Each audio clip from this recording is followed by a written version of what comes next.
Hey, shalom, shalom from your Dutch Uncle John, here to tell you about Genesis 49.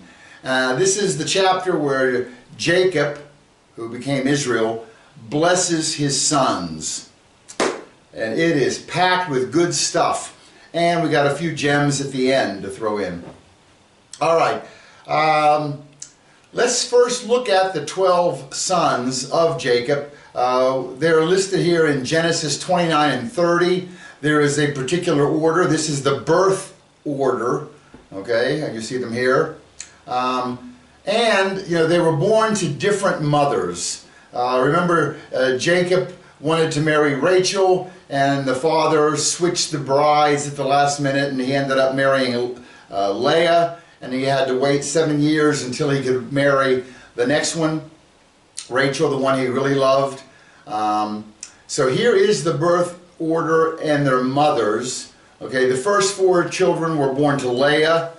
Then Rachel, she wanted to have a baby but couldn't, so she requested that her handmaid deliver babies for her. And then the handmaid, Bilhah, she had 2. Then Leah's handmaid had 2, Zilpah. Then God opened Leah's womb again, and she had 2 more sons. And finally, Rachel had her 2 sons. So here are the birth order with the mothers. Of these 12 sons, some of them became more famous than others. You can see I have some of their descendants here. Reuben, Simeon, Asher, Issachar, and Zebulun have no descendants of note. Levi, the third born, he had Aaron, Moses, and Eli. He didn't actually have I think Moses and Aaron were grandchildren, and Eli was further down, but they were descendants. Judah, from him came Boaz, King David, and Yeshua HaMashiach, the greatest of all. Dan, his descendant was Samson, Shimshon. Naphtali brought forth Barak and Eliyahu, Elijah. Gad brought Jephthah, one of the judges in Judges. Joseph yielded Joshua, Gideon, Samuel, and Deborah. And Benjamin, the last son, was the grandfather of King Saul, Israel's first king. Esther, and the Apostle Paul in the New Testament was a Benjamite. And these 12 sons, they were all together right at the beginning. And at King David's time, they were all together. But then King David died, and Solomon took over. And Solomon had 300 wives and 700 concubines, and he was worshiping foreign gods, and the kingdom got split. And some of the tribes went north and declared themselves Israel, and some of the tribes stayed in the south, and it was referred to as Judah or Yehudah. Here are the northern kingdoms and the southern kingdoms.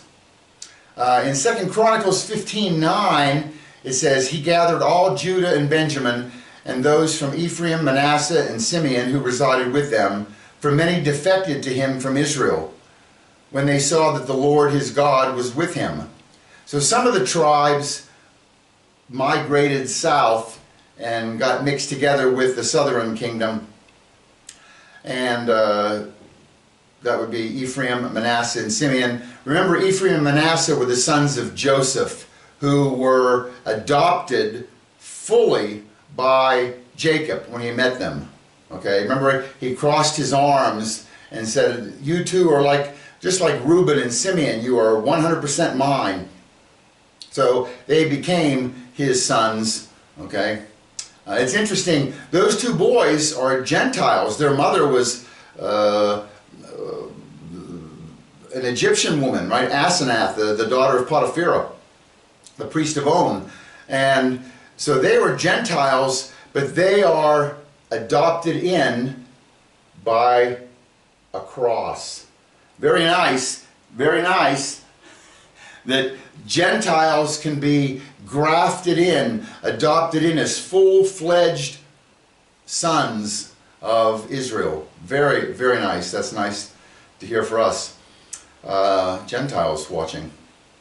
Okay, and then those two kingdoms, one of them was taken over by Assyria in 722 BC, and because they had fallen away from God, they had their own temple up in the north, and they were doing all kind of crazy stuff. And in the south, they were taken over by Babylon in 586 BC and taken to Babylon. But that's not our lesson today. Let's go on. Genesis 35:23. Here it lists the births. Now there were 12 sons of Jacob. The sons of Leah were Reuben, Jacob's firstborn, then Simeon and Levi and Judah and Issachar and Zebulun. The sons of Rachel, Joseph and Benjamin. The sons of Bilhah, Rachel's maid, Dan and Naphtali.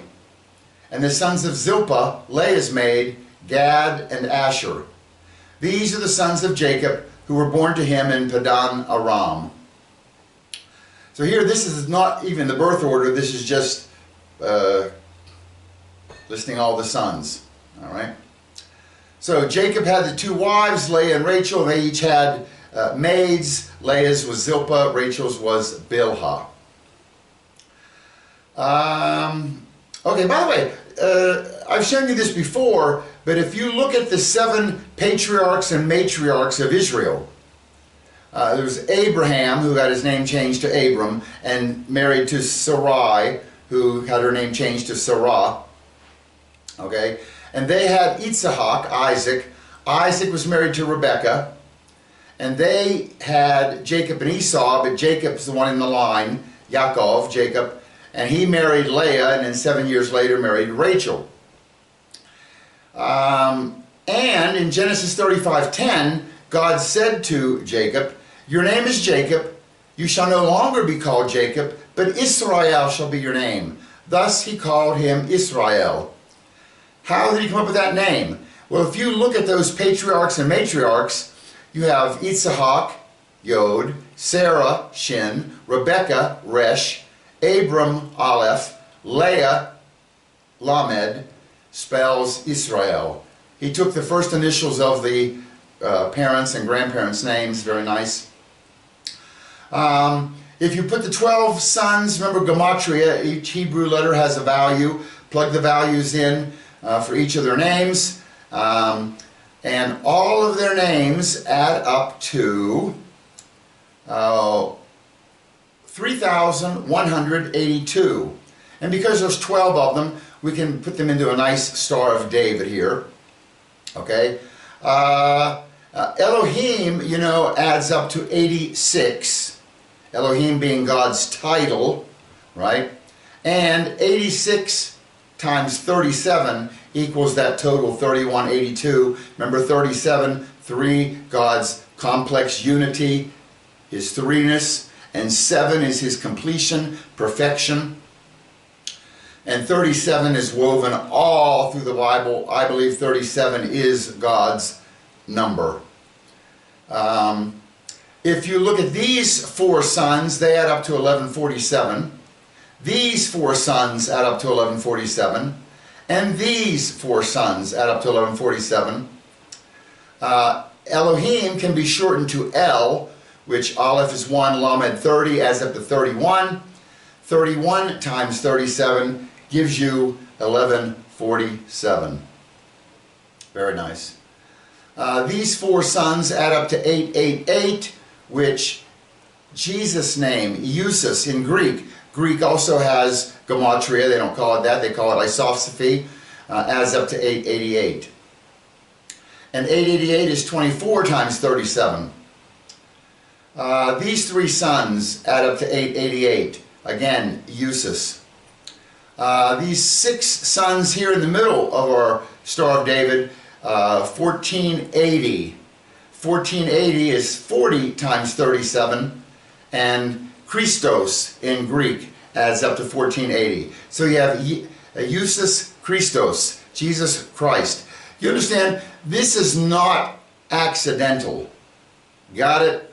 Please understand that. And people complain about the Star of David, it's this Star of Rephidim or something, and it's not. No. We have seen so many, countless examples of Stars of David showing up with all this incredible math hidden in it, that this is a godly thing. You know, I'm not going to do a whole talk on it. I'm telling you, watch the videos, you'll see so many examples of Stars of David. That you have Jesus Christ hidden in the names of the 12 sons. Very cool. Okay. By the way, these three add up to 814, Reuben, Dan, and Asher. 814 is, Aleph and Tav. There's 22 letters in the Hebrew alphabet. And the first and the last, the 22 letters, the Word of God here. And 22 times 37 is 814. If you take these 6, they add up to 1697. And I just said Aleph Tav is the Word of God. If you take that phrase, the Word of God, it adds up to 1697. So just some more examples. It happens in their Hebrew names, and it even incorporates some of the Greek into it. Very nice. Okay, so let's get to Genesis 49, starting in verse 1. Then Jacob summoned his sons and said, "Assemble yourselves, that I may tell you what will befall you in the days to come. Gather together and hear, O sons of Jacob, and listen to Israel, your father." And these blessings that he's going to give them are prophetic. And they're not just prophetic for these boys' lifetime, they are prophetic for the future up until today. Very nice. Now, when he gives the blessings, he does not give them in the birth order. We have a different order of sons here, okay, in Genesis 49. And you're going to see even other orders coming soon. Let's start with the first one, Reuben. Mother was Leah. And Reuben, Ru means to see, look at, behold. And Ben is son. So she had her first child, and she looked, behold, a son, Reuben. Very nice, and his name adds up to 259. And we have Genesis 29:31 starting. Now the Lord saw that Leah was unloved, and he opened her womb, but Rachel was barren. Leah conceived and bore a son and named him Reuben, for she said, "Because the Lord has seen my affliction, surely now my husband will love me." Remember, Leah was the unloved one. It was Rachel that Jacob was most interested in. Genesis 35:23, it says the sons of Leah, Reuben, Jacob's firstborn, then Simeon, Levi, and Judah, and Issachar, and Zebulun. That word firstborn in Hebrew is Bekor. It's a Bet, Kaf, Resh. If you put the gematria in, it adds up to 222. So Reuben is the firstborn. He is the Bekor, which means that in Deuteronomy 21:17 it says, "But he shall acknowledge the firstborn, the son of the unloved, by giving him a double portion of all that he has. For he is the beginning of his strength. To him belongs the right of the firstborn." So the firstborn son is supposed to get a double portion, right? So Reuben would qualify here. But that did not happen. Genesis 35:22, it came about while Israel was dwelling in that land that Reuben went and lay with Bilhah, his father's concubine, and Israel heard of it. So he loses big points for sleeping with his father's concubine. Concubine / wife, maybe, okay? Once you're sleeping together, and there's a verse later that's going to reference that. This reminds me of 2 Samuel 16, starting in verse 20. Remember, King David had an advisor closest advisor, Ahithophel. And Ahithophel turned on David because Ahithophel was Bathsheba's grandfather, and he was upset with David for what he did to Bathsheba's husband, sending him to the front lines of the battle to be killed, to cover his sleeping with Bathsheba. So Ahithophel gave bad advice to David's son Absalom. Absalom wanted to usurp the throne, and starting in verse 20 it said, "Then Absalom said to Ahithophel, 'Give your advice, what shall we do?' Ahithophel said to Absalom, 'Go into your father's concubines, whom he has left to keep the house. Then all Israel will hear that you have made yourself odious to your father. The hands of all who are with you will also be strengthened.' So they pitched a tent for Absalom on the roof, and Absalom went into his father's concubines in the sight of all Israel." What stupid advice. Go sleep with all your father's concubines, and that will endear the people to you. You know, it's funny because David prayed when he found out that Ahithophel turned on him. He prayed to God, make Ahithophel's advice foolish. And let me tell you, talk about foolish advice. There it is. Okay.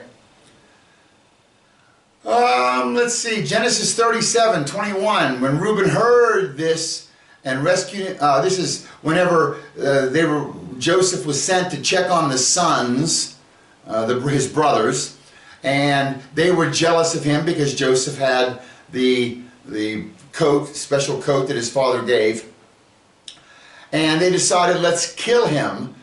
And here Reuben has a little redeeming quality here in Genesis 37:21. But Reuben heard this and rescued him out of their hands and said, "Let us not take his life." Reuben further said to them, "Shed no blood. Throw him into this pit that is in the wilderness, but do not lay hands on him, that he might rescue him out of their hands to restore him to his father." So, a little redeeming quality here, that Reuben was not totally heartless. And remember, all the brothers had to go down to Egypt to get grain during the famine. And little did they know, Joseph was taken out of the pit, sold into Egypt, and he became number 2 in all of Egypt, and he's the one in charge of selling grain. And now they're standing in front of him, and Joseph wants them to go back and get the other brother. He wants to make sure that Benjamin is safe, that those snakes didn't do to him what they did to Benjamin, what they did to him, Joseph. And he put them through some trials and tribulations. He locked Simeon up for a couple of days and accused them of stealing. And when they were alone, Genesis 42:21, then they said to one another, "Truly we are guilty concerning our brother, because we saw the distress of his soul when he pleaded with us. Yet we would not listen. Therefore this distress has come upon us." Reuben answered them, saying, "I told you so, I told you so." Reuben answered, saying, "Did I not tell you? Do not sin against the boy." And you would not listen. Now comes the reckoning for his blood. So now let's actually get to Jacob's blessing on Reuben. And it's Genesis 49, starting in verse 3. "Reuben, you are my firstborn, my might, and the beginning of my strength, preeminent in dignity and preeminent in power. Uncontrolled as water, you shall not have preeminence, because you went up to your father's bed, then you defiled it. He went up to my couch."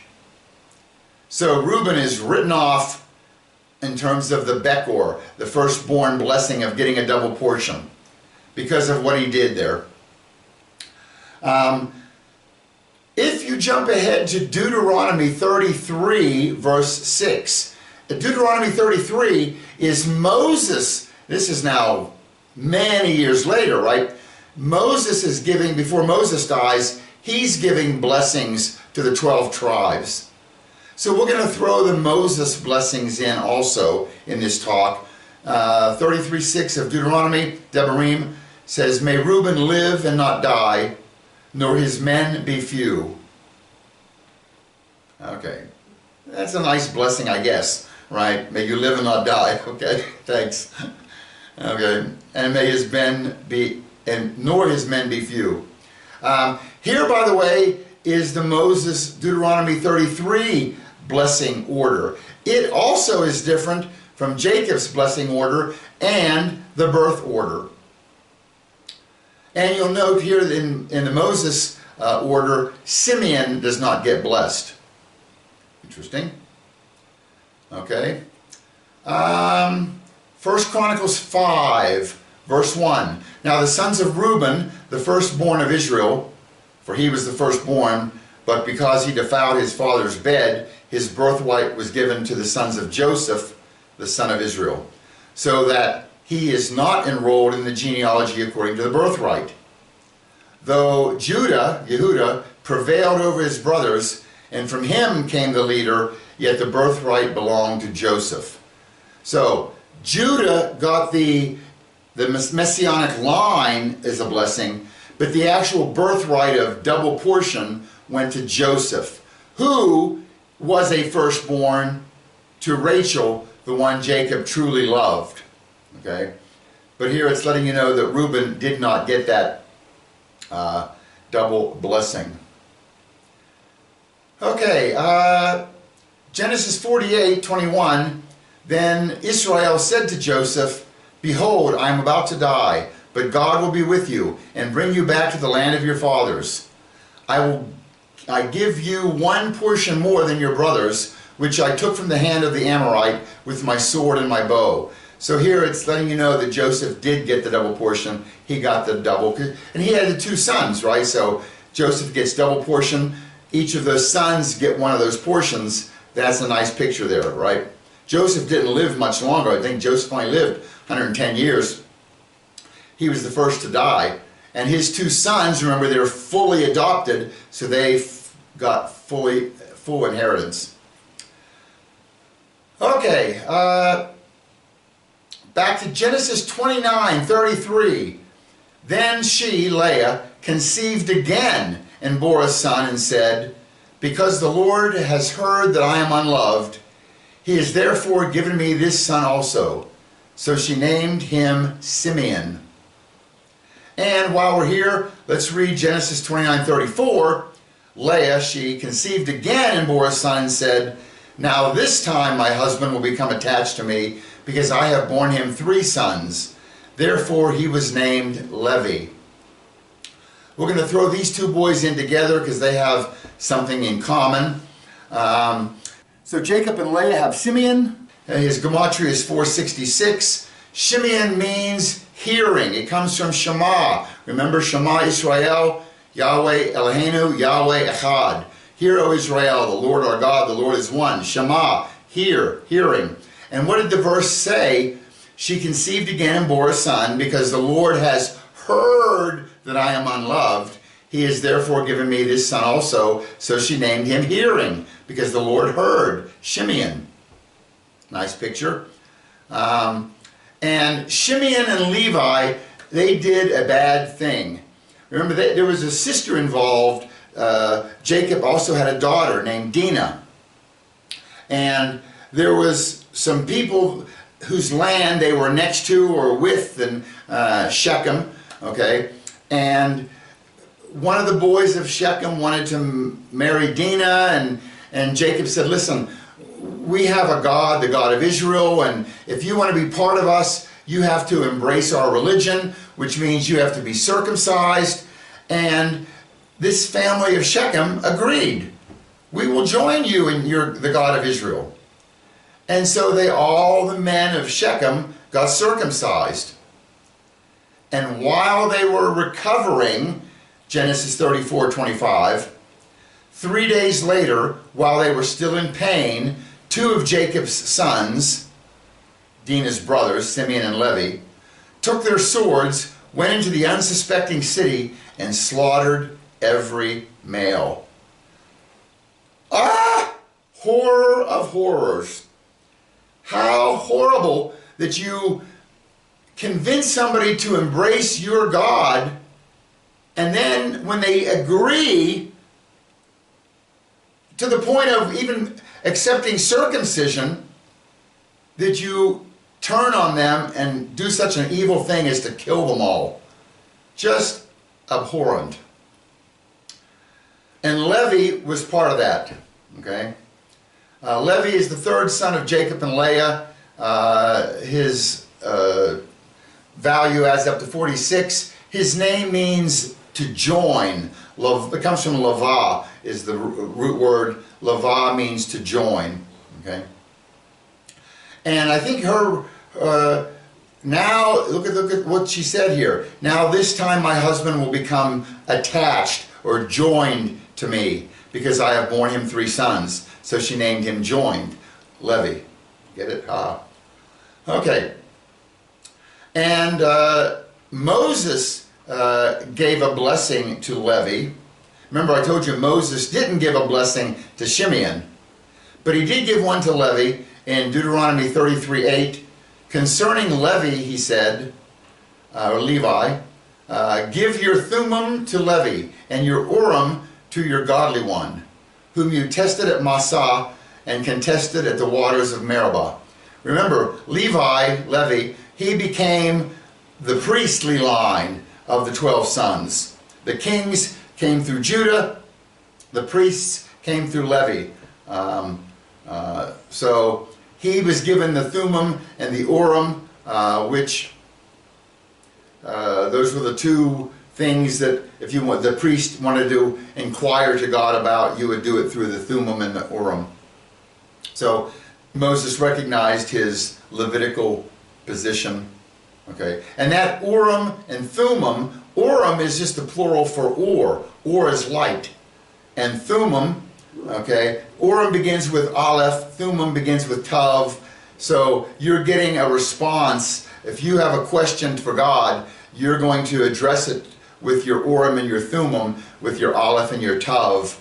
And Aleph Tav, we know, is Yeshua, Jesus, God. Okay, he's answering this. Genesis 49, verse 5. Simeon and Levi are brothers. Their swords are implements of violence. Let my soul not enter into their counsel. Let not my glory be united with their assembly. Because in anger they slew men, and in their self-will they lamed oxen. Cursed be their anger, for it is fierce, and their wrath, for it is cruel.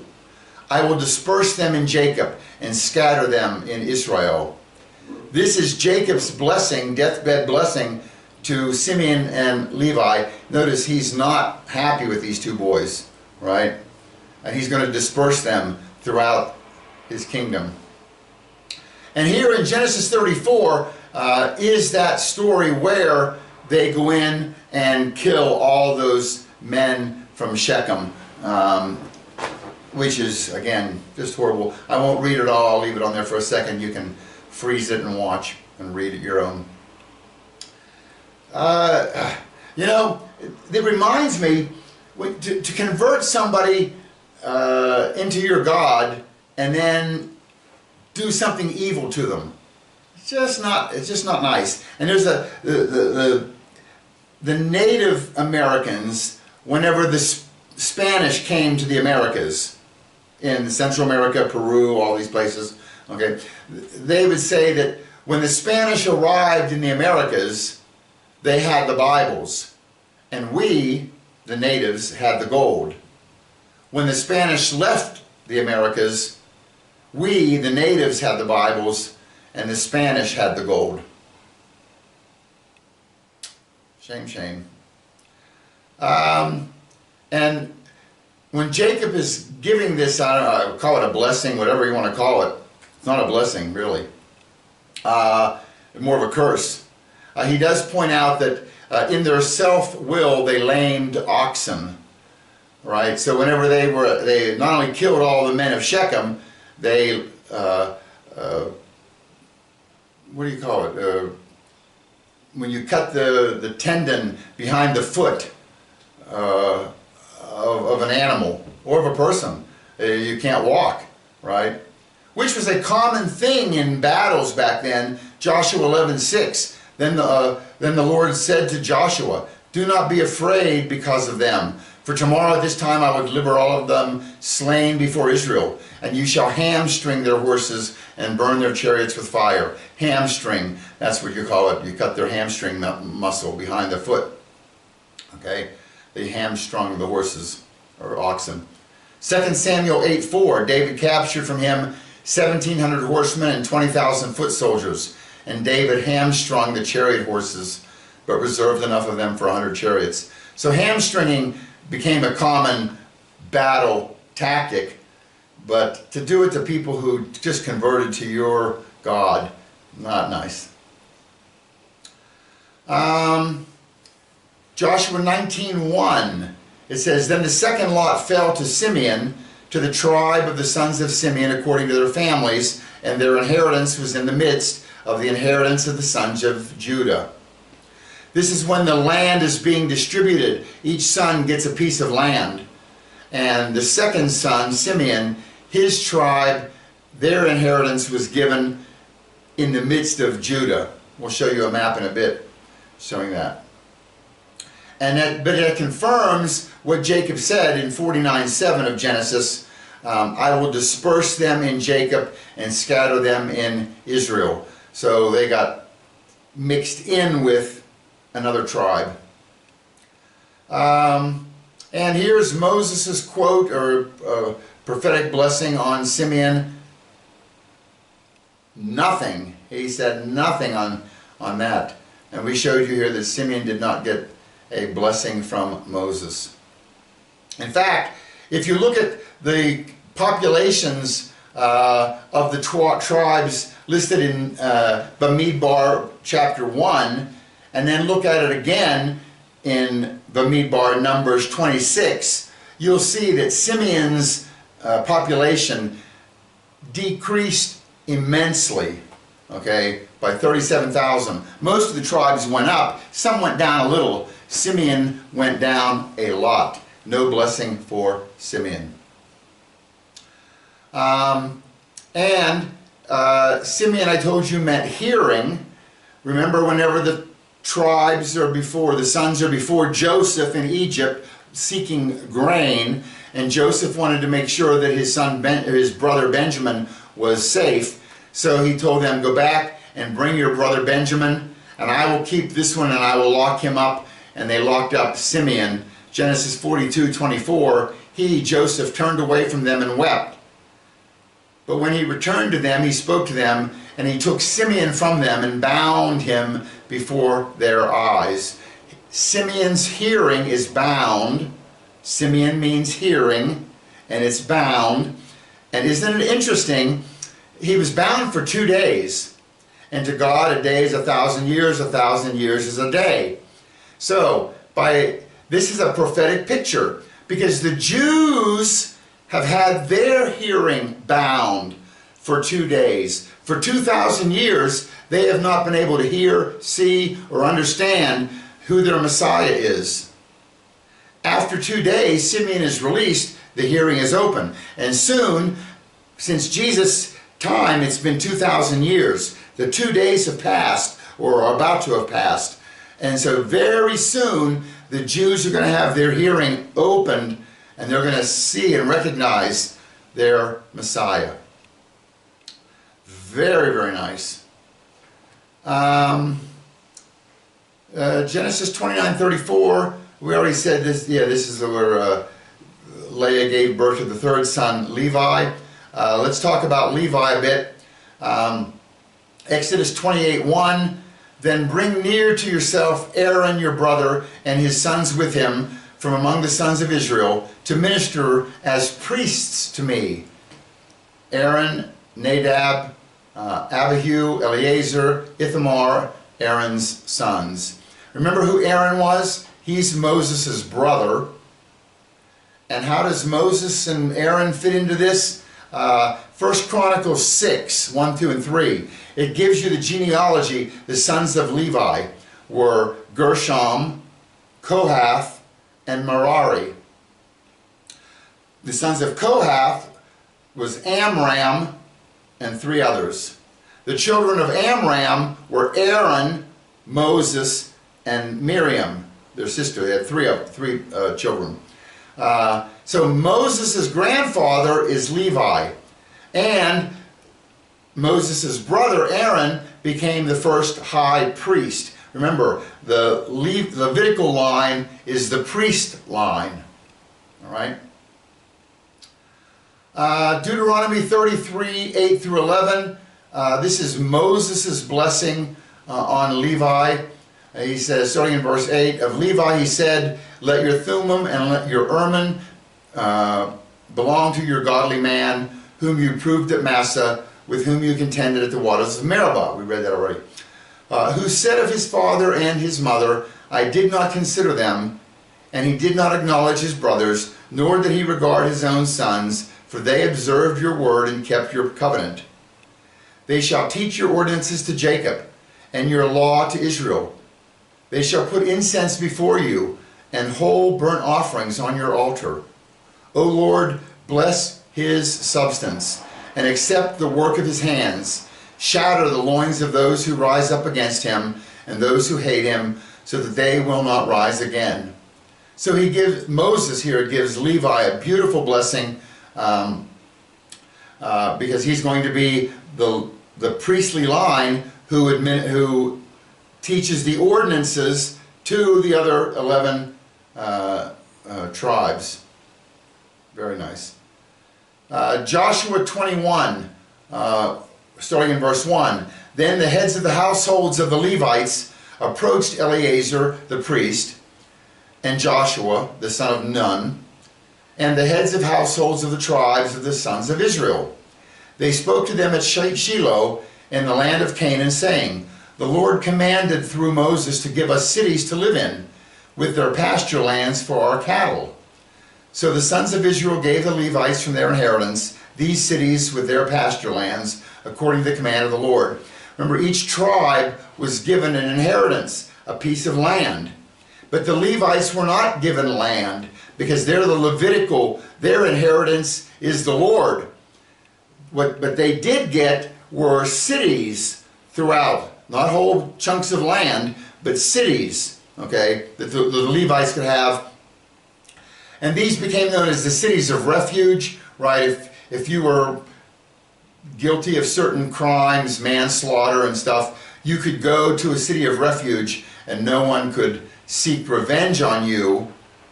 And you, listen to this, you were safe so long as you were in that city of refuge. That's what we're talking about here, these cities that the Levites were given. You were safe in that city until the high priest died. When the high priest died, all was forgiven, and then you could resume and go back to wherever you want. You didn't have to stay locked up in that city for your protection if you were guilty of these certain crimes. Wow, where have we seen that picture before? That the death of a high priest brings forgiveness. That's the picture of Jesus. He is our ultimate high priest, and his death brings salvation. How beautiful. You know, the Jews will tell you, oh, no, there's nowhere that human death brings any kind of salvation or human sacrifice. No, this is a picture right here of the cities of refuge. We should do a talk on that. Or maybe I just did. Okay. Joshua 21:3, so the sons of Israel gave the Levites from their inheritance these cities with their pasture lands according to the command of the Lord. So they got cities. Okay, and look, it says that I will disperse them in Jacob and scatter them in Israel. And sure enough, they didn't get big chunks of land. They just got cities scattered throughout. Okay, back to Genesis 29, the next birth.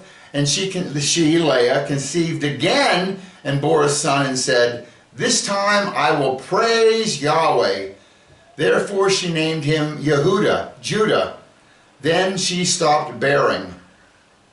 Okay, this is Leah's fourth son with Jacob, Yehudah, Judah. His name, Gematria, adds up to 30. and his name means praise. Notice in the name, it's Yud He Vav Dalet He. You have Yahweh's name in there, Yud He Vav He. And you have a Dalet. Dalet, remember, its picture is a door.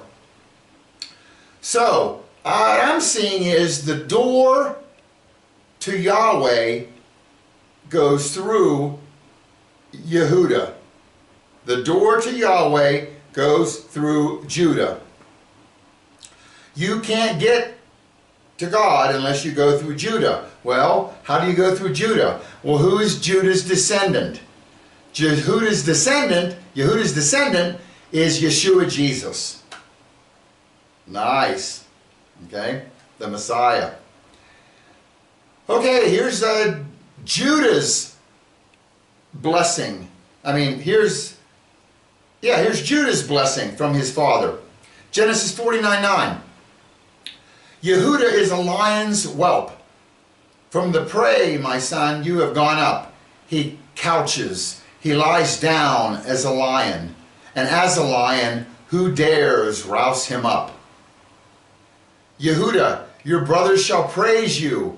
Your hand shall be on the neck of your enemies. Your father's sons shall bow down to you. Judah is a lion's whelp. From the prey, my son, you have gone up. He couches, he lies down as a lion, and as a lion, who dares rouse him up? Verse 10, the scepter shall not depart from Judah, nor the ruler's staff from between his feet, until Shiloh comes, and to him shall be the obedience of the peoples. That is a huge verse there, folks. Genesis 49:10, the scepter shall not depart. What is the scepter? If you're holding the scepter, you're the king. You have the authority. Okay? So it says that the authority will not depart from Judah. So he's going to be the ruler, the king. Nor the ruler's staff from between his feet. From between his feet mean his descendants. So not just Judah is going to be ruling, but his sons are going to be ruling.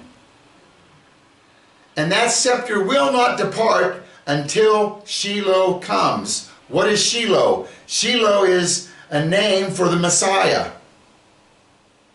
So it's saying that your descendant, you and your descendants will have the authority. You will rule until the Messiah comes. Wow, that is a huge verse. Okay, well, how does it apply? Look at John 19, starting in verse 6. This is New Testament. So when the chief priests and officers saw him, Jesus, they cried out saying, "Crucify, crucify." Pilate, the Roman governor, said to them, "Take him yourself and crucify him, for I find no guilt in him." The Jews answered him, "We have a law, and by that law he, Jesus, ought to die, because he made himself out to be the Son of God." As a result of this, Pilate made efforts to release him, but the Jews cried out saying, "If you release this man, you are no friend of Caesar. Everyone who makes himself out to be a king opposes Caesar." So they cried out, away with him, crucify him." Pilate said to them, "Shall I crucify your king?" And the chief priests answered, "We have no king but Caesar." Do you see what's happened here? The scepter has now passed. The Jews are no longer in charge. The authority is now with Rome and Caesar and Pilate, and the Jews are admitting it. We don't have the authority. We don't have the power to kill him ourselves. You know what that means? Whenever the authority is passed, Shiloh has come. So the Messiah must have come for this authority to have passed. And who was that Shiloh? Yeshua Jesus. He is the Messiah, HaMashiach. Beautiful. The scepter had passed, ergo, Shiloh had come. Nice. Okay, let's continue on with Judah's blessing. Verse 11 of 49, Genesis. He ties his foal to the vine, and his donkey's colt to the choice vine. He washes his garments in wine, and his robes in the blood of grapes. His eyes are dull from wine, and his teeth white from milk. Beautiful picture here, very poetic sounding also. Okay, he ties his foal, his young colt, to the vine. Jesus, one of the 7 I am statements in the book of John, the Gospel of John. I am the vine. So Judah is going to tie, it's tying together, right? That Jesus is from the tribe of Judah. He is that Messiah. And it lets him know that Judah is going to be wealthy. He's washing his garments in wine. He's got so much purple. He's wearing purple robes. Okay? Beautiful. He has wine. His eyes are dull from the wine. His teeth are white from milk because of all the produce he has. And when you go to the Brit Hadashah, the New Testament, it opens up, friends. Matthew 1 is the genealogy of Yeshua HaMashiach, the son of David, the son of Abraham. Abraham was the father of Yitzhak. Yitzhak was the father of Jacob. Jacob was the father of Yehudah and his brothers. And you can go all the way down. Verse 6, Jesse was the father of David the king. And it continues all the way down through Yeshua Jesus. Beautiful picture. The kings come through Judah. And there is the genealogy. Okay? According to Matthew 1. The priests come through Levi. Okay? And how do we square this circle? Jesus, he is priest and king. So if he's a priest, he has to come through Levi. If he's a king, he has to come through Judah. You can't come through two, right? You have one ancestor. So how do we get around that? Okay, well, Hebrews, New Testament 7, verses 1 through 4 gives the solution.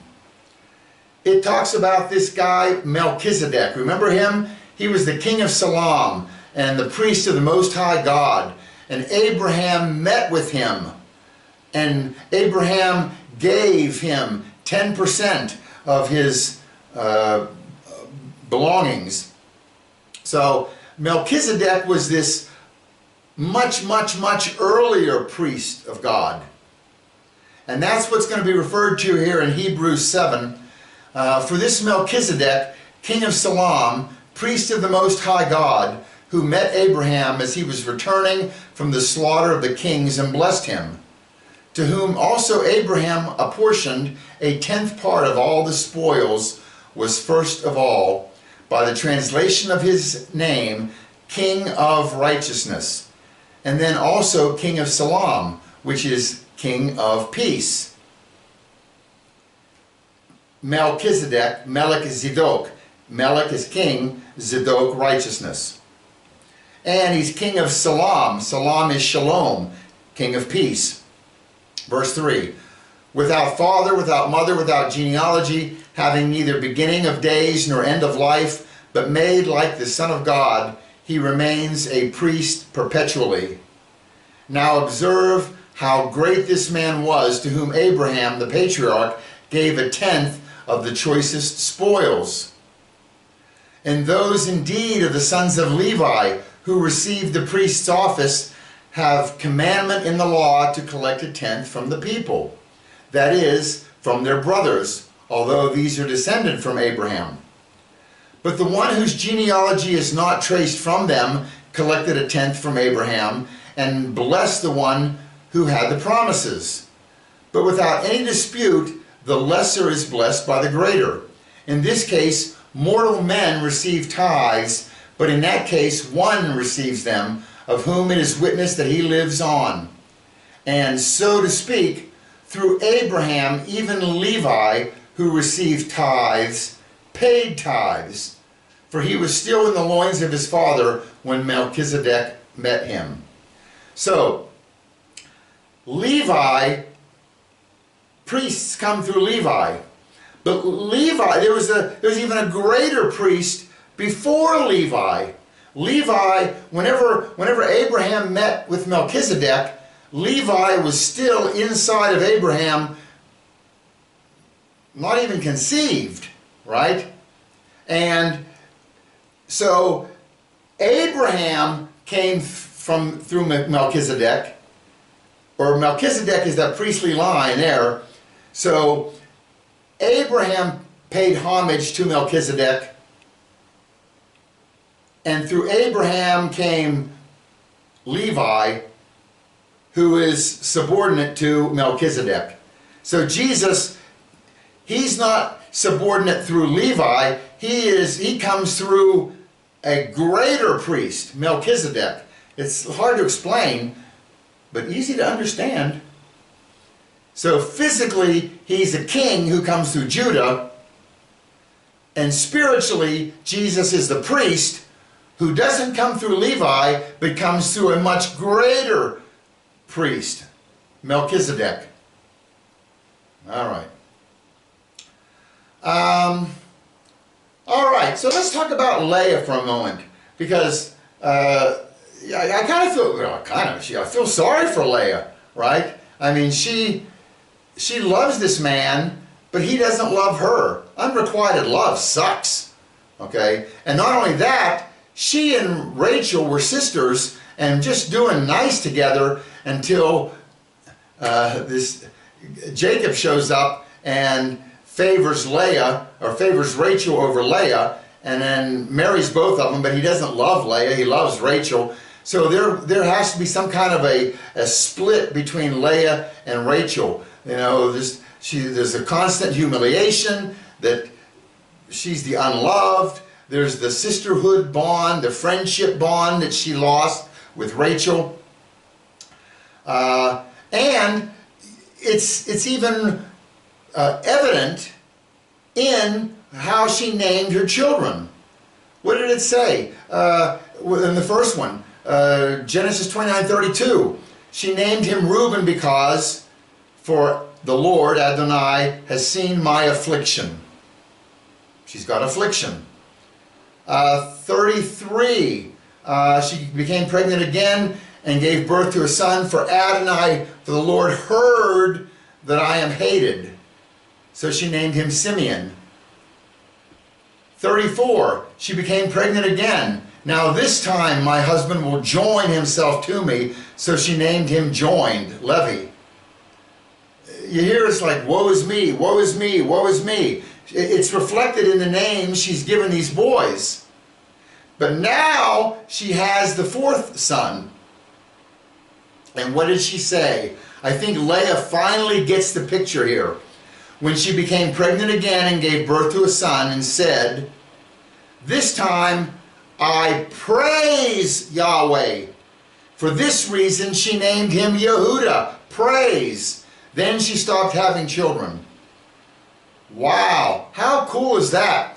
That she's finally not having a pity party on herself. She's finally praising God for the son, and she's going to name him Praise. How nice is that? And I showed you, look at the name she gave him. It's got Yahweh's name in it, and it's got a dalet. And the door to Yahweh goes through Yehudah. So, you know, remember whenever you get into these situations where it's like everything is piling on, and it's just woe is me, woe is me. Stop and praise.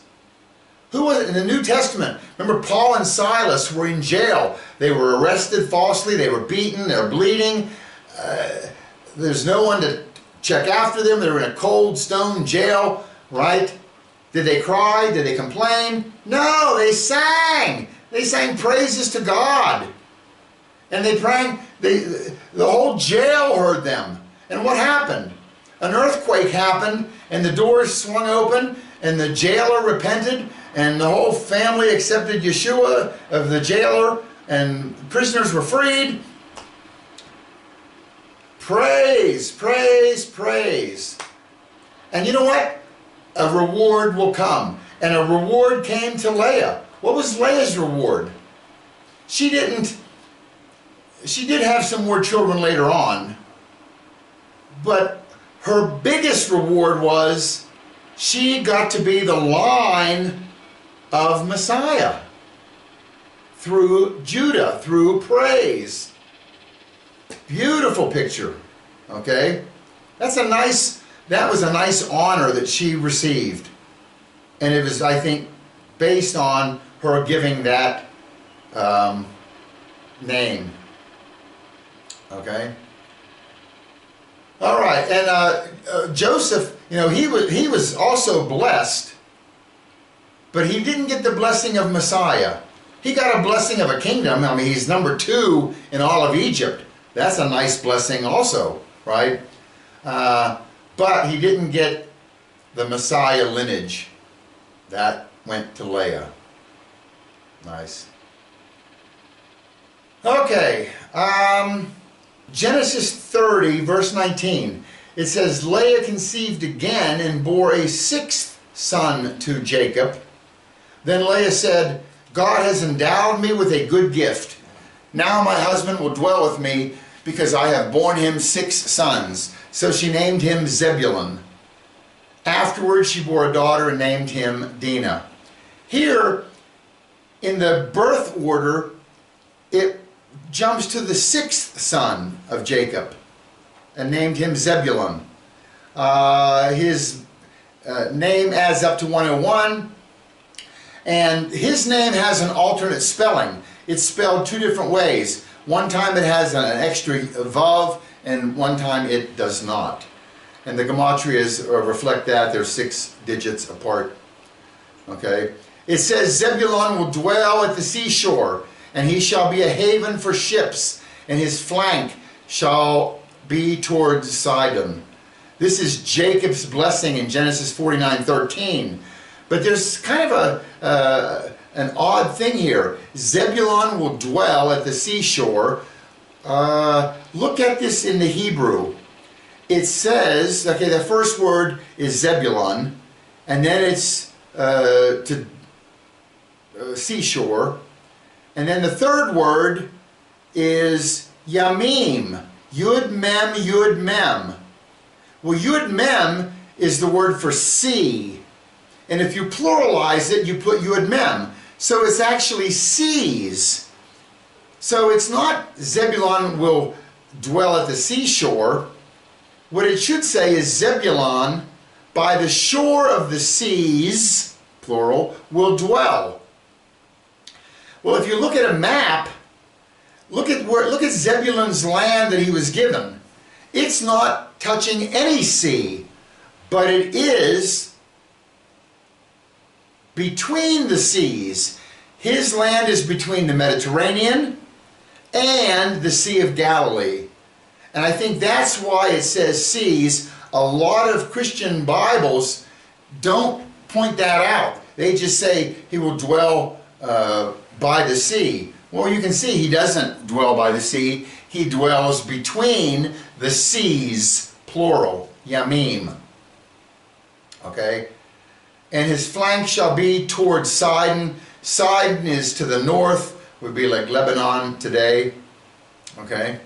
Deuteronomy 33, Moses' blessing in verse 18. O Zebulun, he said, rejoice, Zebulun, in your going forth, and Issachar in your tents. Let's jump to Isaiah 9, 1 and 2. But there will be no more gloom for her who was in anguish. In earlier times, he treated the land of Zebulun and the land of Naphtali with contempt. But later on, he shall make it glorious by the way of the sea on the other side of Jordan, Galilee of the Gentiles. The people who walk in darkness will see a great light. Those who live in a dark land, the light will shine on them. Isaiah is giving a prophecy here for the land of Zebulun. And what is it? That later, in the future, he shall make it glorious. And the people who walk in darkness will see a great light. What great light was seen up in the Galilee. This is Yeshua, Jesus, who said, I am the light. So Zebulun, he's living between the seas there, right? And it's prophesied in the future, that his land will be made glorious. And what will make it glorious? Jesus' ministry up there. And that those who live in a dark land, the light will shine on them. This is confirmed in the New Testament, Matthew 4, starting in verse 12. Now when Jesus heard that John had been taken into custody, he withdrew into Galilee. And leaving Nazareth, he came and settled in Capernaum, which is by the sea, in the region of Zebulun and Naphtali.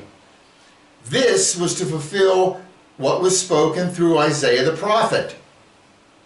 And then, in verse 15, it quotes Isaiah the prophet, which we just read. The land of Zebulun and the land of Naphtali, by the way of the sea beyond the Jordan, Galilee of the Gentiles. The people were sitting in darkness, saw a great light. And those who were sitting in the land and shadow of death, upon them a light dawned. Nice. What a beautiful blessing for Zebulun. Okay.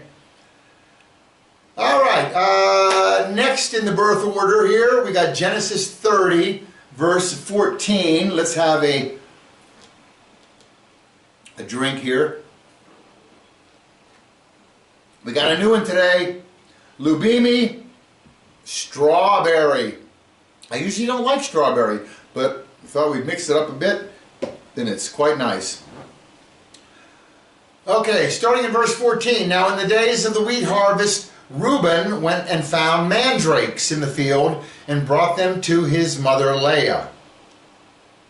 Then Rachel said to Leah, please give me some of your son's mandrakes.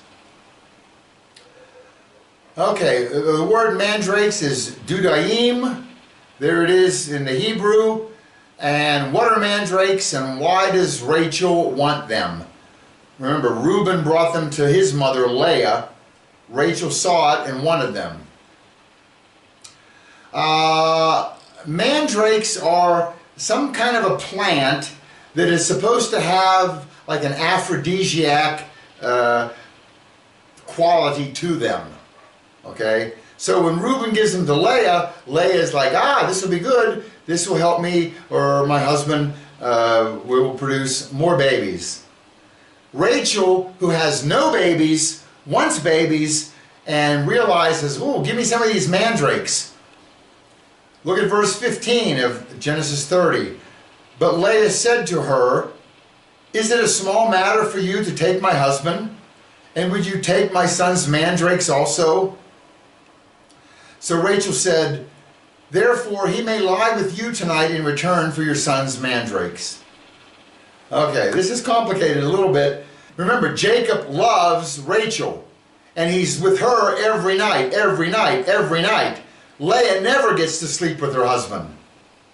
Leah has mandrakes, but what good are they if he's never in the tent with her?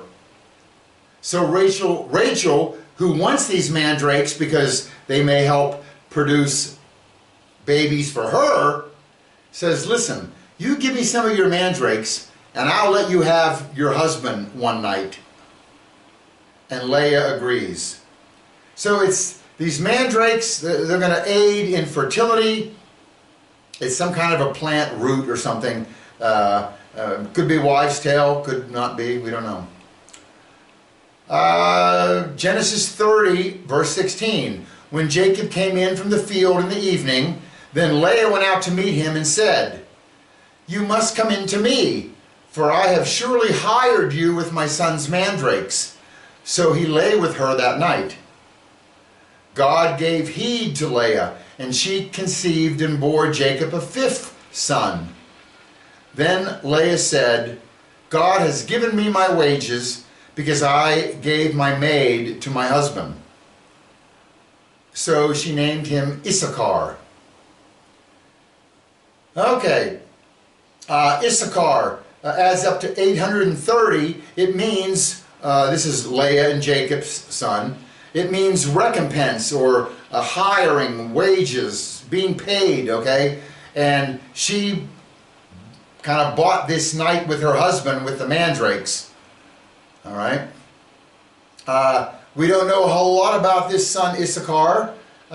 We do know from 1 Chronicles 12:32, it says, one of the sons of Issachar, men who understood the times, with knowledge of what Israel should do, their chiefs were 200, and all their kinsmen were at their command. So we know that Issachar, his men understood the times. That was then, that could also be now.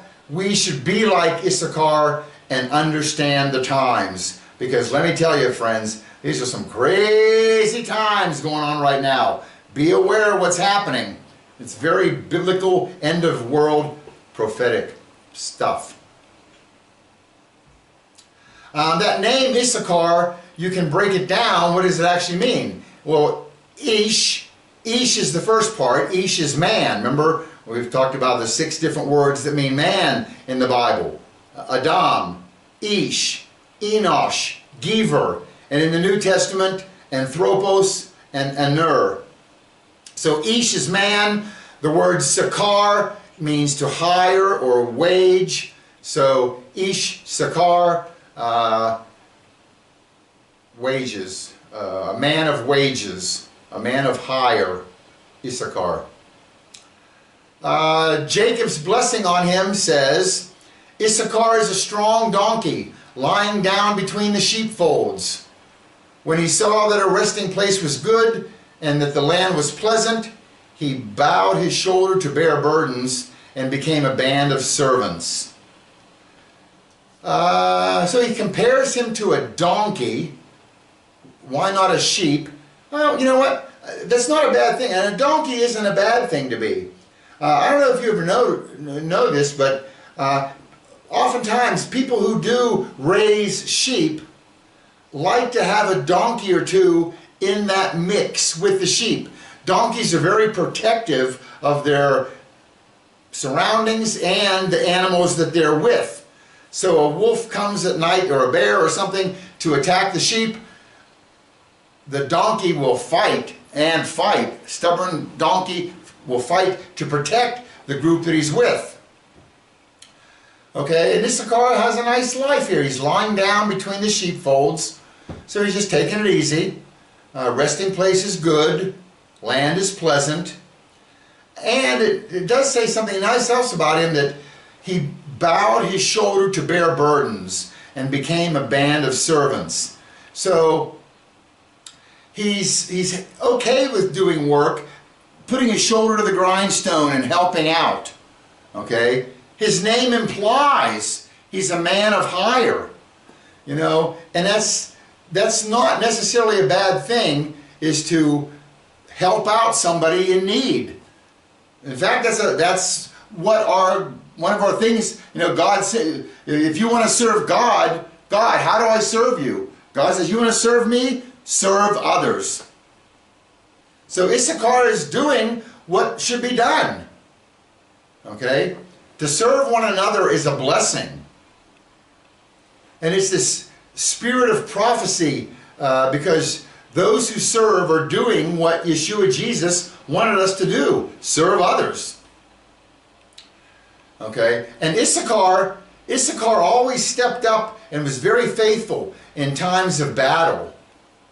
Okay? Whenever Judges 5:15, and the princes of Issachar were with Deborah, as was Issachar, so was Barak. Into the valley they rushed at his heels.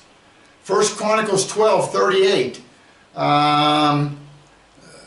All these, being men of war who helped in battle formation, came to Hebron with a perfect heart to make David king over all Israel. And all the rest of Israel also were of one mind to make David king. Moreover, those who were near to them, as far as Issachar, Zebulun, and Naphtali, bought food on donkeys, camels, mules, and oxen. Great quantities of flour cakes, fig cakes, raisins, wine, oil, oxen, and sheep. There was joy indeed in Israel. So Issachar stepped up and delivered in times of need. Nice picture for Issachar. First Chronicles 12, we read this one. Now, these are the numbers of the men armed for battle who came to David at Hebron, Saul's kingdom over him in accordance with the word of the Lord. From Issachar, men who understood the times and knew what Israel should do, 200 chiefs with all their kinsmen at their command. So, good on you, Issachar. And being compared to a donkey, remember Zechariah 9:9? Huge prophecy here. Rejoice greatly, O daughter of Zion. Shout in triumph, O daughter of Jerusalem. Behold, your king is coming to you. He is just and endowed with salvation, humble and mounted on a donkey, even on a colt, the foal of a donkey. And you jump to the New Testament, Luke 19. It came to pass when he drew near to Bethpage and Bethany at the mountain called Olivet, the Mount of Olives, that he sent two of his disciples, saying, Go into the village opposite you, where as you enter you will find a colt tied, on which no one has ever sat. Loose it and bring it here. And if anyone asks you, Why are you loosening it? Thus you shall say to him, Because the Lord has need of it. So, Yeshua enters Jerusalem on a donkey. That's a beautiful, beautiful type. Okay, I would be proud to be Issachar and be compared to a donkey, knowing that it was me, a donkey, who led the Messiah into Jerusalem on his triumphant entry. All right, I think we're going to wind it up right here, and we'll do the rest of the blessings in a second video. To God be the honor, to God be the glory, to God be the praise. We'll see you soon. God bless. Bye-bye. Wait! We have a bonus. This is just a little bonus right now, folks. We got the big bonus. Oh. Let the cat out of the bag. We have a big bonus coming at the end of the whole talk. All right. A bit like you didn't know it was coming. Okay. But let's look at Moses' blessing of Issachar and Zebulun. Deuteronomy 33, starting in verse 18. He says, of Zebulun, he said, Rejoice, Zebulun, in your going forth, and Issachar in your tents. Verse 19, they will call peoples to the mountains. There they will offer righteous sacrifices, for they will draw out the abundance of the seas and the hidden treasures of the sand. This is Moses' blessing on these boys. I like this part. It says, and the hidden treasures of the sand. Why is Moses blessing them with sand? Well, remember where Zebulun and Issachar are. They are up in the north between the two seas, between the Mediterranean and the Sea of Galilee. Okay? So that area today in Israel is called Silicon Wadi. A wadi is a valley, right? Where when it rains it fills with water and then it dries away quickly. But it's a valley. And it's interesting, that's the wadi. That's the computer area, the high-tech district of Israel today. The Silicon Valley. And it's Moses' blessing said, and the hidden treasures of the sand. What is sand? Silica. And from silica we have silicone, and maybe that's what Moses is pointing to, that this is the high-tech computer area in the future today. It's the Silicon Wadi, the Silicon Valley of Israel. Lovely, lovely, brilliant. Okay, there's your little bonus. Thanks for watching. We'll see you soon. God bless. Bye. Bye.